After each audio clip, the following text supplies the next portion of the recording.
La pregunta 6 hace referencia a los fármacos beta bloqueantes. Hemos seleccionado esta pregunta porque son quizá los fármacos más preguntados en el MIR y de hecho en las últimas ediciones del MIR siempre ha caído alguna pregunta. ¿Qué debemos saber de los beta bloqueantes? Fijaos, los beta bloqueantes tienen 4 indicaciones fundamentales para la cardiología y por tanto siempre que hay 4 indicaciones nos pueden hacer una quinta.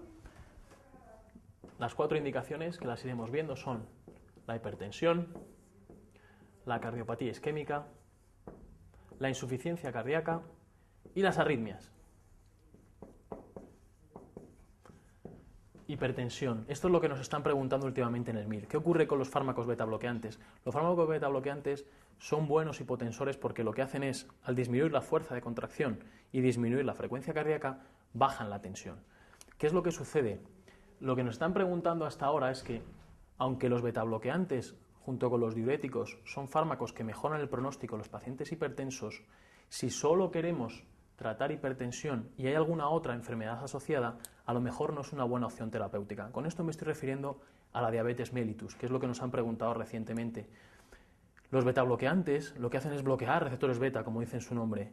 ¿Qué es lo que sucede? Los pacientes diabéticos, para poder meter la insulina, la glucosa dentro de la célula, utilizan receptores beta.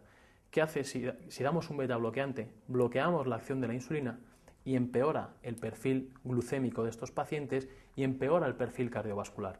Por tanto, un paciente que es hipertenso y diabético y solo hipertenso y diabético, la mejor opción terapéutica no es el fármaco beta bloqueante, es el IECA, no lo olvidéis. Entonces, una contraindicación relativa para el uso de beta bloqueantes es el hipertenso diabético. Otra cosa es el hipertenso con cardiopatía isquémica, en donde el beta bloqueante está absolutamente indicado.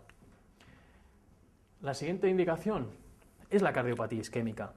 Debéis acordaros que los beta bloqueantes se deben asociar siempre a todo paciente con cardiopatía isquémica, sea la que sea, desde el inicio, porque mejora el pronóstico, siempre y cuando no haya ninguna contraindicación para ellos, y es cardiopatía isquémica crónica y también en los infartos agudos de miocardio, siempre y cuando no haya contraindicación.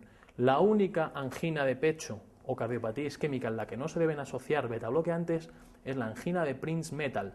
¿Qué ocurre? Acordaos que es una angina vasoespástica, se produce por un vasoespasmo coronario.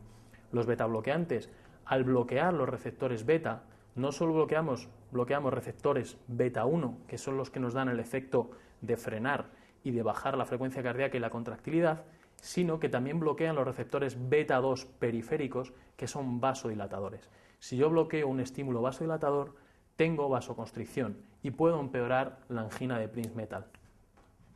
La otra indicación fundamental que no podéis olvidar es la insuficiencia cardíaca. Los beta bloqueantes están indicados tanto en la insuficiencia cardíaca por disfunción sistólica como en la insuficiencia cardíaca por disfunción diastólica. En disfunción sistólica la vamos a dar siempre daremos un beta bloqueante cuando el paciente esté estable y lo que haremos es dar dosis bajitas progresivamente mayores. Los fármacos que más han demostrado mejorar el pronóstico en los pacientes con insuficiencia cardíaca sistólica son el carvedilol, el metoprolol y el bisoprolol. En la insuficiencia cardíaca diastólica, ¿qué hacemos con un beta bloqueante? Con un beta bloqueante frenamos la frecuencia cardíaca, con lo cual damos más diástole a ese ventrículo para que se llene y aparte tienen efecto relajante, es un efecto que se llama lusotrópico.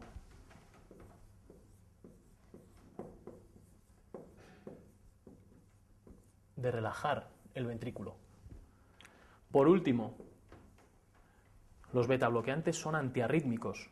Se incluyen dentro de los antiarrítmicos de clase 2 y lo que hacen es frenar las taquicardias supraventriculares. La indicación es frenar la frecuencia cardíaca en cualquier tipo de taquicardia supraventricular, sobre todo fibrilación auricular, flúter auricular o taquicardias auriculares. Con respecto a la pregunta, la respuesta 1 no es correcta. Fijaos, se deben emplear en pacientes, los beta bloqueantes, con insuficiencia cardíaca por disfunción sistólica estable, pues mejoran el pronóstico, salvo en los que están en clase funcional 4. Eso no es cierto. Los de clase funcional 4 también, aunque tengan disnea de reposo, si es su situación estable, debemos dar beta bloqueantes porque les mejoran el pronóstico. La correcta es la 2, que es lo que nos dice que hay que administrarlos si no hay contraindicación y tan pronto como sea posible a los pacientes con síndromes coronarios agudos con elevación del segmento ST, es decir, los infartos agudos de miocardio. La 3 es falsa también, fijaos, dice que se deben asociar a un antagonista del calcio no dihidropiridínico para potenciar su efecto antianginoso, pues los antagonistas del calcio también disminuyen el trabajo cardíaco y dan vasodilatación coronaria. Nunca debemos asociar un beta bloqueante a un antagonista del calcio no dihidropiridínico, porque tiene un efecto similar, frenar y aparte disminuir la contractilidad cardíaca. Debemos asociar un beta bloqueante a un dihidropiridínico, amlodipino, nifedipino, el que queráis, porque el efecto vasodilatador del calcio antagonista que produciría taquicardia se contrarresta con el beta bloqueante y el efecto vasoconstrictor del beta bloqueante se contrarresta con el antagonista del calcio. La 4 también es falsa. Acordaos que siempre hipertensión con cardiopatía isquémica hay que dar un beta bloqueante. Y por último, la 5 también es incorrecta. Pensad que el esmolol es el beta bloqueante que tiene la vida media más corta, no es de liberación prolongada y se da siempre por vía intravenosa.